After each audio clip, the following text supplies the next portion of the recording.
So I have 8 minutes to do a TED-style talk, which means I'm allowed to walk around and wave my arms, so I'm going to do that. My name's Donna Strugar-Fritsch. I work for Health Management Associates. I've been doing consulting in correctional health care, prisons and jails all over the country for 16 years. About a year ago, in their wisdom, the state Department of Health Care Services put some funds, some SOR funds, into a unique project to advance access to MAT in prisons and jails. So I was asked to run the project. It's been the delight of my career. And we put out an application for teams from counties to apply to be part of a learning collaborative. We got 23 counties, teams from 23 counties. Since then, we've started a second cohort. We have a total now of 29 counties in our state that account for 81% of the population who are working really hard to advance the access to medication-assisted treatment in the prisons and in the jails and in the drug courts. The prison system is a separate project. Just last week, we launched a parallel project funded by the Arnold Foundation and the Bureau of Justice Assistance to replicate this project in 16 counties across the country. So they did that because it works. Some amazing things have happened, and I've been asked to talk about stigma and how we address stigma in this project. So we got we had 22 counties start. We met with them for the first time last August. Most of them were continuing methadone in pregnant women. A few were continuing Suboxone or methadone if a person came in on it. Today, the 22 counties, all of them have committed to continuing Suboxone on a person who comes into the jail. And these are jails of every size, counties of every size, from the smallest to the largest.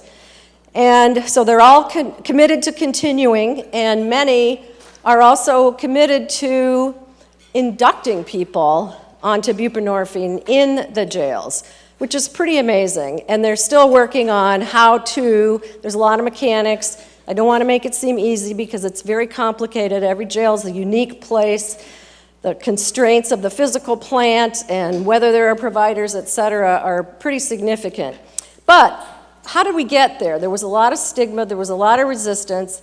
What we did was education. So we started with educating everybody on the neuroscience of addiction and the fact that it's a brain disease and the fact that the cravings are impossible to overstate. And that the person who comes into the jail and is removed from their drug of choice or their treatment is craving in ways we cannot even imagine.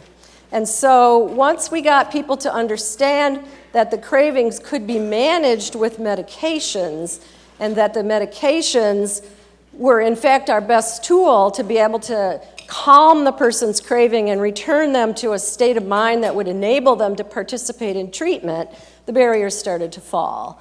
Slowly, some places, quicker, other places.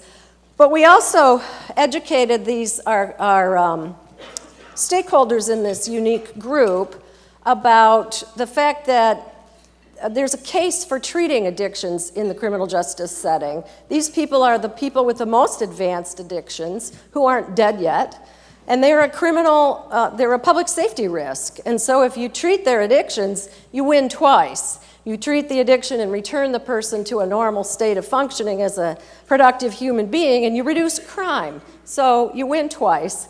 We also spoke a lot about the court cases and how opioid addiction is in fact protected by the Americans with Disabilities Act. And so far, everybody that's taken a case like that to court, each patient has won. And so there was that.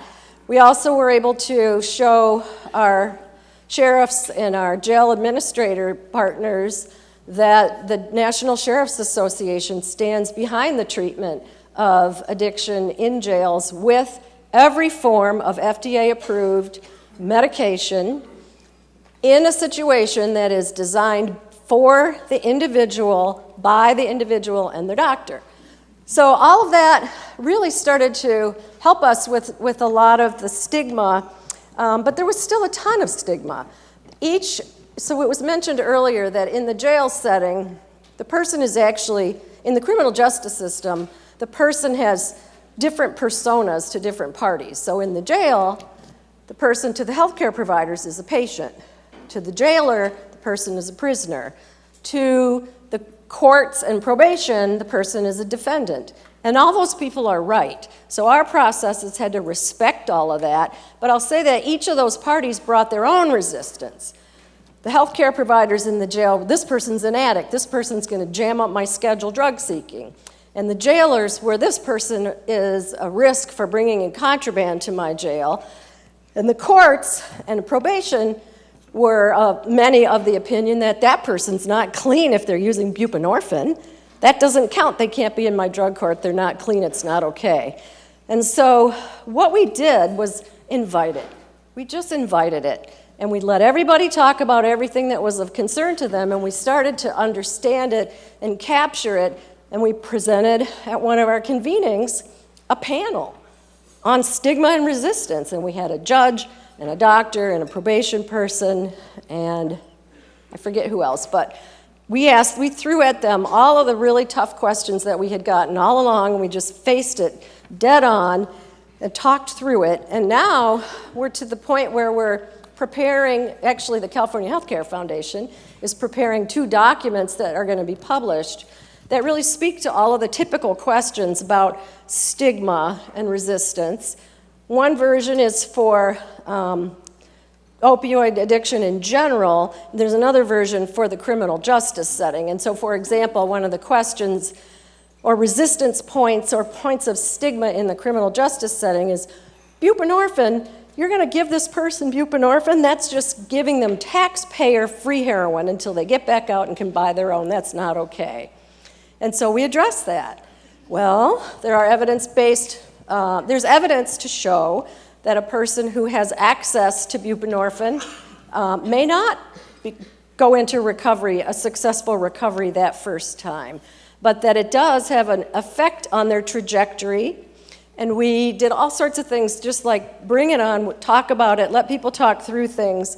And each of our counties went at their own pace. They all started at a different point, but they're all moving forward, and they all are providing access to MAT that they were not before.